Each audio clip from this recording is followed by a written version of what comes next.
I hear a bunch on TV a lot. So I agree with you 100%. I get to the point where I don't even want to watch the news anymore. I am so sick and tired of all the depression. Another pet peeve. It's like, people, can you not find a human interest story out there that's better than Joe Blow's daughter is selling $5 lemonade for a charity? Yep. I remember back in the day when the news used to be more positive and they had very few, like, negative or depressing stories.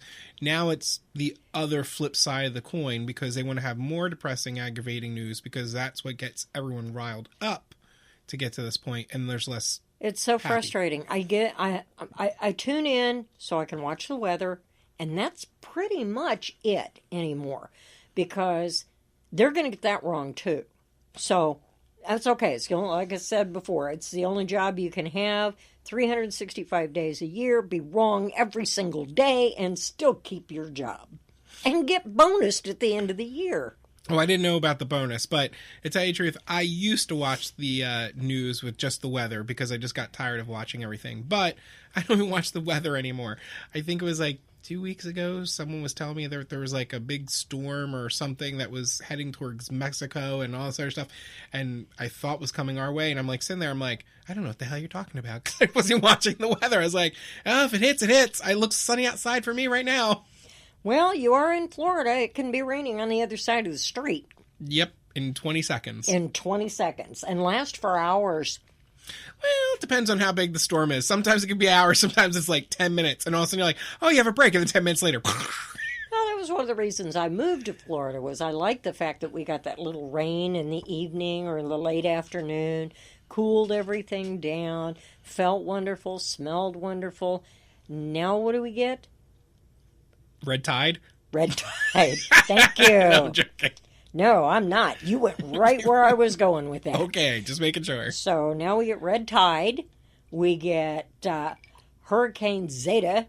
And I'm convinced that God hates Louisiana because he's drowning it.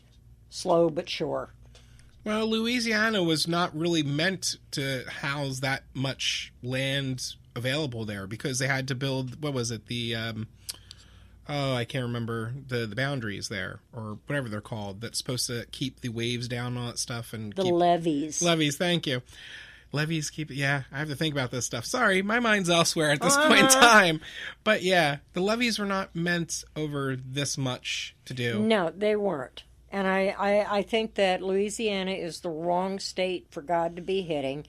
If you're going to go and destroy a state, destroy something that destroys lives. Go hit Vegas. That's a long distance to go hit Vegas. Let me tell you, that's Sodom and Gomorrah just waiting for a salt pillar. I'm waiting for it. I know it's coming. I've never been to Vegas, and I want to go there because it's on my bucket list, but I'm not a gambler. And when I used so you're one of the guys that stays out of Glitter Gulch.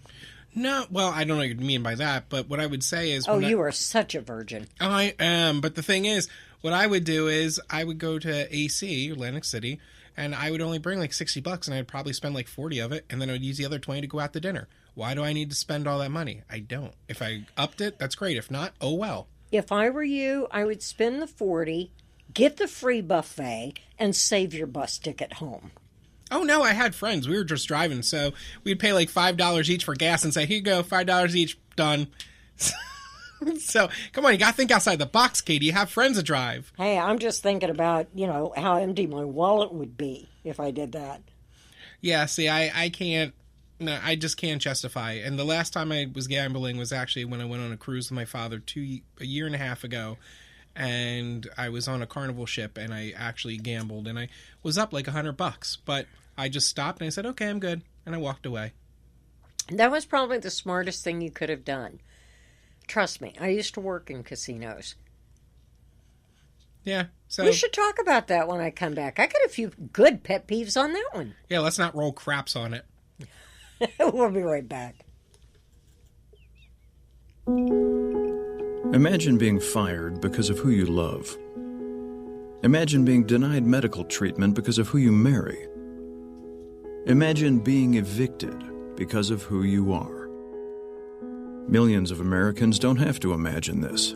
they have to live it. Because in 31 states, it's legal to discriminate against LGBT people. Get the facts at beyondido.org. Brought to you by the Gill Foundation and the Ad Council. Hey everyone, this is Joe Riggio from Kiss My Keister. So if you have a moment that you like to reach out to us for, go to Society Bites Radio at societybytesradio.com. Go to the More tab and go to KMK Connect tab and give us your moments. We'd love to hear from you.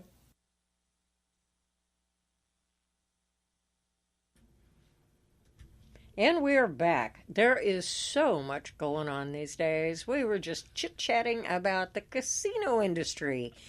You want to talk about some good pet peeves there? Let me share some good stuff with you. Go, go, go. Okay, how about when the MGM Grand was on fire? Do you know they had to literally pull people off of the slot machines or they would have died because they weren't giving up their money? I didn't hear that in any all, but I do believe that 100% because I can see people doing that. Okay. And in another casino, not in Vegas, we had people that did not want to leave the slot machine for fear that somebody else would take it and they would pee in their chair or poop in their chair. And that got to the point where it was really bad. So that's like a real major pet peeve of mine. Well, that's pretty bad, but I can see why people would not want to walk away. And the reason I say that is because one time I was in Atlantic City with some friends overnight for a trip. And we were there, and there was this guy with two girls, I guess his friends, or whatever, it doesn't matter. Next thing you know, they pulled the slots and all this other stuff, and it was still going. And then all of a sudden it popped up, and nothing happened, and he was walking away. 5 minutes away, or 5 minutes later when he was gone, it went ding, ding, ding, ding, ding, and all this money just poured out. So next thing you know, I go over and I get a bucket to put it in there, and all these security people looked at me. I'm like, no, I know who it goes to. I'm going to run and get him. I looked for him for about 20 minutes, couldn't find him, and I was like, well, I guess it's my money now. I had that happen to me once in a casino. So I can see that. Bucket full of tokens right next to a slot machine. They got up and they walked away. I waited for over an hour. I looked up at the eye in the sky. I pointed, what do I do? You know, nobody came down. I made it very clear that, you know, it wasn't mine, but I'm going to wait just in case. I just love how you said that, the eye in the sky, like it's God, like, God, give me a sign about the tokens. Are the tokens for me? Please let me know.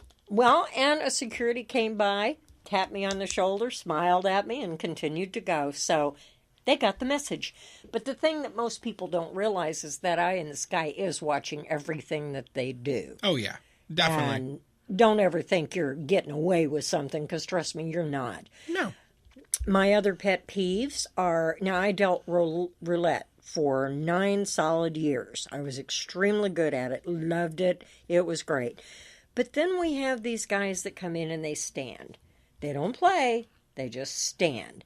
They are watching every dealer as the rotation makes a change every hour and 20 minutes, and they want to see who's the worst dealer out of all of us. And what they're doing is they're waiting to see if they can clock the wheel. Clocking the wheel is checking to see how many times it hits red, how many times it hits black, how many times it hits 0. And guess what? They're good at it. It's almost like counting cards and blackjack. Yes, absolutely. And they're very good at it. But the fun part is, you know, somebody who's sitting there and losing their fanny all night long will give you their last $5 and say, thanks for a good time. Man sitting down, got millions and millions to sit there and play, won't tip you a dime. Nope. Not a dime. So, I was fairly well known for my prowess as a dealer. We do not cheat, but I can tell you if the cards are running hot or they're running cold. Did you have to show your hands every time that you Absolutely. changed? Okay. Yep. Absolutely we did. I'll never lose the knack of doing that. And I still do it to this day in businesses to make sure that people understand my hands are next to my body. I'm not touching anything. It's all cool. But it's a shame that you got to go through that anymore. You know, it really is. In the casinos, I can see it happening, but when you are shopping, you know, everybody is presumed guilty, no matter what you do. They're watching you. The eye in the sky is watching you, whether it's in a department store or whether it's in a casino. And to a great degree, it kind of takes the enjoyment out of going somewhere or doing something, even with friends, because you feel like Big Brother is standing there watching you, and I don't like that. So here's the thing for you. I used to work for a department store. I'm not going to give out their name, okay, up north.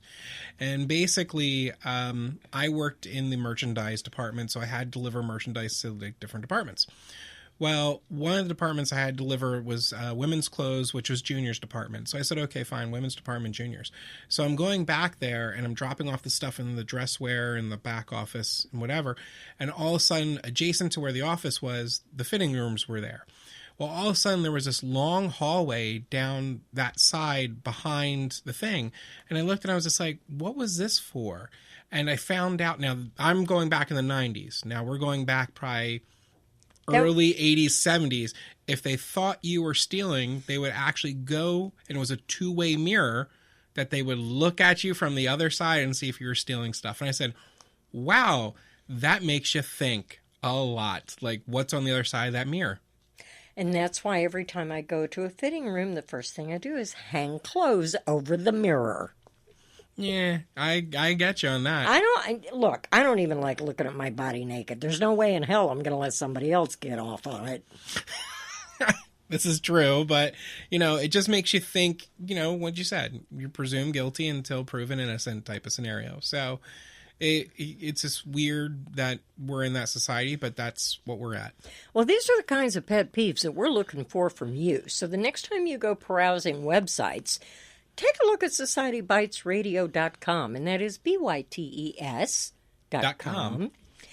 Go to the More tab, click on KMK. Tell us what you think, because that's where we get a lot of our pet peeves, and we want to see how you would settle an argument. Exactly, because we love hearing from everyone, because obviously we have pet peeves, but some of them might cross over, but there are a lot that we don't even know about. Oh my goodness, yes. And they're so much fun. So let's help you figure out how to circumvent those types of situations. Exactly. And if you want to be a guest, reach out to us too, and we'll see what we can do to get you on a guest to be here, because we love to hear you as well. And we do have guests on the show. Mm-hmm. We do. And we've had a bunch of good guests. Which yes, they've given us their pet peeves, and it's awesome. So if you've missed an episode, just go to Society Bites Radio, BYTES.com, and click on the Cultural Presenters, and go to the Community tab and start listening, because I think you're going to have a good time. We need your input. We want your input. So when everybody else in the world pisses on your post toasties, come talk to us. We'll help you piss back. And we'll keep it anonymous if you wish. If you wish. So anyway, let's continue on. Okay, what's yours? So, this is a really good one, and this has to go back to, my heritage of being Philadelphia too. Is fanatics. It's great to support your team, but don't be overboard about it, where there are a lot of fanatics out there in the sports world. Doesn't matter, golf, football, doesn't matter. They will go to extremes to be like the ultimate fan for them in certain things. And Philadelphia, we were notorious for being highly aggressive. Where I saw that movie. Didn't that star Robert De Niro? Are you talking about Philadelphia with Tom Hanks, or you thought no? The Fan. That was the name of the movie. I didn't see that movie, but there was an instance where you need to get out more. I do. See, I don't watch the older movies. I watch the newer movies. I'm sorry. But the thing is, I have to go back and watch some old movies. But anyway, there was an instance where a Philadelphia Philly fan took a D-sized battery and threw it at the opposing team on the field and hit them in the head. I was like, yep, that shows they're fans. Shows their ass, too. True. But then, also a friend of mine that lived in the Philadelphia area mistakenly, didn't realize, she put her outfit together, wore blue, and of course she went to an Eagles game, and the Eagles were playing against the New York people that were in blue, and boy, did she get cursed at a lot. So it just goes to show you, doesn't matter what team you're supporting, doesn't matter whatever, It's a game, people. Win or